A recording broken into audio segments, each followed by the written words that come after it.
کہ رات میں بدل جاتے. اجرکم اللہ. یہ جملہ کہا, آرام سے سن لو, کچھ جملے سن لو.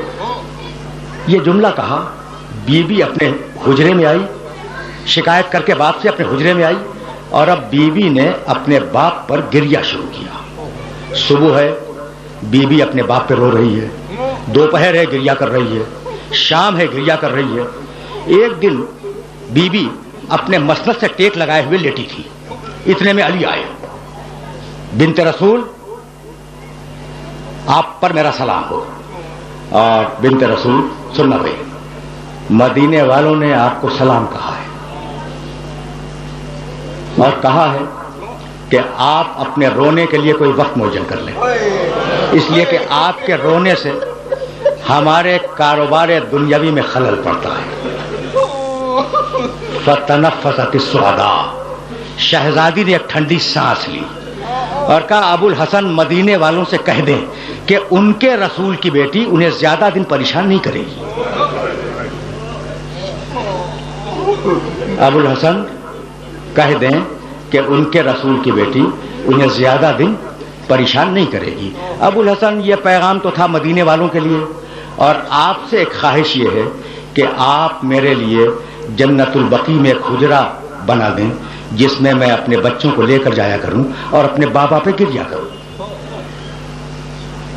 علی نے اپنے ہاتھوں سے جنت البقی میں ایک حجرہ بنایا. بیوی کا, جس کا نام بیت الحزن ہے, بیوی کا یہ دستور تھا کہ صبح سویرے اپنے بچوں کو لے کر اس حجرے میں تشریف لے جاتی. حسن, حسین, زینب, ام کلثوم. دوپہر تک بیٹھ کر اپنے بابا پہ گریا کرتی, دوپہر میں اپنے بچوں کو لے کے آتی, کھانا کھلاتی, حوائج ضروری سے فارغ کرتی, اس کے بعد پھر بچوں کو لے کے جاتی. شام کو پھر واپسی ہوتی. دن گزرے, ہفتے گزرے, مہینے گزر گئے. اب جملہ سننا, ایک دن بی بی اپنے بچوں کے ساتھ گھر میں داخل ہو رہی تھی اور علی گھر سے باہر جا رہے تھے. ایک مرتبہ علی کی نگاہ پڑی شہزادی کے چہرے پر, کہنے لگے کہ بنت رسول, جس دن سے آپ کے بابا کا انتقال ہوا ہے اس دن سے میں نے آپ کے چہرے پر خوشی نہیں دیکھی. یہ آج آپ کے چہرے پر خوشی کے آثار کیسے ہیں؟ بی بی نے ٹھنڈی سانس لی اور کہا, ابو الحسن کیا پوچھتے ہو, روتے روتے مجھے نیند آ گئی تھی. میرا بابا میرے خواب میں آیا, اس نے مجھے اپنے سینے سے لگایا, میرے سر پہ ہاتھ پھیرا اور کہا کہ بیٹی تیری مصیبتوں کے دن اب ختم ہو گئے. تو ابو الحسن, یہ جو تم چہرے پہ خوشی دیکھ رہے ہو یہ میرے بابا سے ملنے کی خوشی ہے. آرام آرام سے کچھ جملے سن لو. میں ظاہر ہے کہ طویل مصائب نہیں پڑھا کرتا, لیکن جب بات آ گئی ہے تو جی چاہتا ہے کہ دو جملے شہزادی کے سلسلے میں عرض کروں اور تم سے اجازت لے لوں. یہ کہہ کر بی بی حجرے میں داخل ہوئی اور یہ کہتی ہوئی داخل ہوئی کہ ابو الحسن, میری خواہش یہ ہے کہ آج آپ میرے پاس بیٹھ جائیں تاکہ میں وصیتیں کر سکوں. علی باہر جا رہے تھے, پلٹ آئے, حجرے میں آئے, کہا, ابو الحسن دونوں بچیوں کو کنیز کے حوالے کرتے ہیں تاکہ بچیاں کنیز کے ساتھ چلی جائیں, مجھے آپ سے وصیتیں کرنی ہیں. اور دونوں بیٹوں سے کہیں کہ جائیں نانا کی قبر مطہر کی زیارت کے لیے. بچیاں گئیں کنیز کے پاس, حسن و حسین گئے نانا کی قبر کی زیارت کے لیے. شہزادی نے کہا, ابو الحسن دروازے کو بند کر دیں. علی نے دروازہ بند کیا, آ کر شہزادی کے پاس بیٹھ گئے. کہا, بنت رسول اپنی وصیتیں بیان کریں. کہا, ابو الحسن میری پہلی وصیت تو یہ ہے کہ اگر میری خدمت میں کوئی تقصیر ہو گئی ہو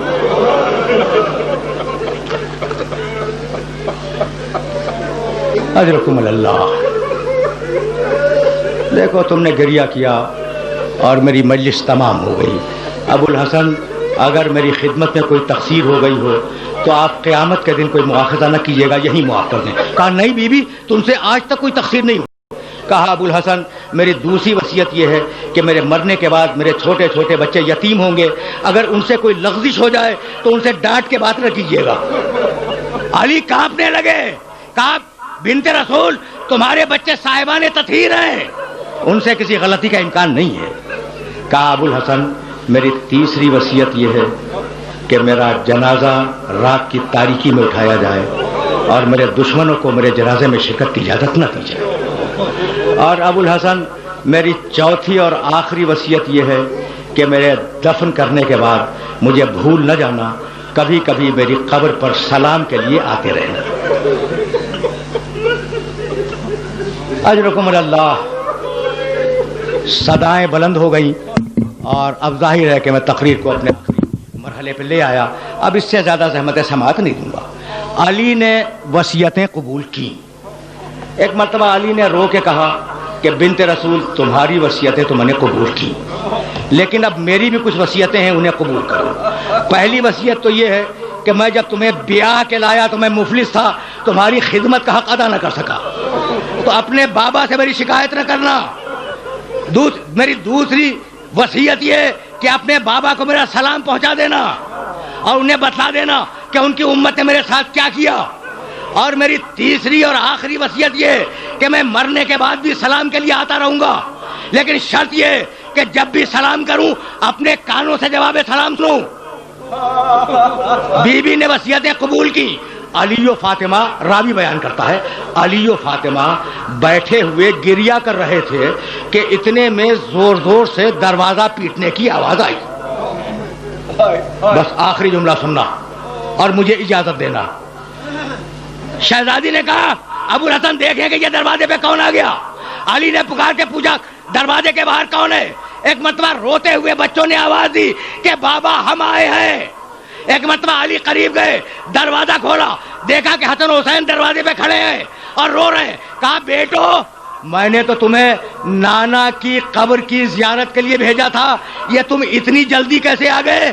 تو دونوں بچوں نے رو کے کہا کہ بابا جب ہم نانا کی قبر پہ پہنچے تو ابراہیم خلیل اللہ کی آواز آئی کہ یا رسول اللہ فاطمہ زہرا کے یتیم آ رہے ہیں، تو بابا کیا ہماری اماں دنیا سے گزر گئی؟ اجرکم اللہ، اجرکم اللہ۔ آپ نے گریہ کیا، تقریر تمام ہو گئی، اب آخری جملہ عرض کر رہا ہوں۔ علی و فاطمہ نے وصیتیں کی اور اب علی باہر آئے، علی باہر آئے، مسجد میں بیٹھ گئے۔ شہزادی نے کنیز سے کہا یہ میری تقریر کا آخری جملہ ہے، تم نے گریہ کیا، مجلس تمام ہو گئی۔ اور تم جانتے ہو کہ میں طویل مصائب نہیں پڑھا کرتا، آج میں نے بہت مصائب پڑھ دیے، فقط آخری جملہ سنو اور مجھے اجازت دے دو۔ علی مسجد میں آ کے بیٹھ گئے۔ بی بی نے کنیز سے کہا کہ میں اب حجرے کو بند کر رہی ہوں، جب تک ذکر الہی کی آواز آتی رہے اس وقت تک سمجھنا کہ میں زندہ ہوں، اور جب ذکر الہی کی آواز بند ہو جائے تو جا کر علی کو اطلاع دے دینا۔ کنیز دروازے کے باہر بیٹھ گئی۔ ایک مرتبہ ذکر الہی کی آواز بند ہوئی، کنیز دوڑتی ہوئی مسجد میں آئی، ہمت نہیں ہے کہ علی سے کچھ کہہ سکے۔ ایک مرتبہ کنیز نے سر سے چادر کھینچی اور علی کے قدموں پہ ڈال دی اور کہا مولا انا للہ و انا الیہ راجعون، انا للہ و انا الیہ راجعون۔ فقط دو جملے، فقط دو جملے۔ اجرکم اللہ، اجرکم اللہ۔ تم نے گریہ کیا، مجلس اپنے آخری مرحلے میں داخل ہو گئی۔ علی آئے، غسل دیا، کفن پہنایا، جنازہ تیار کیا۔ یہ ہے میری تقریر کا آخری جملہ۔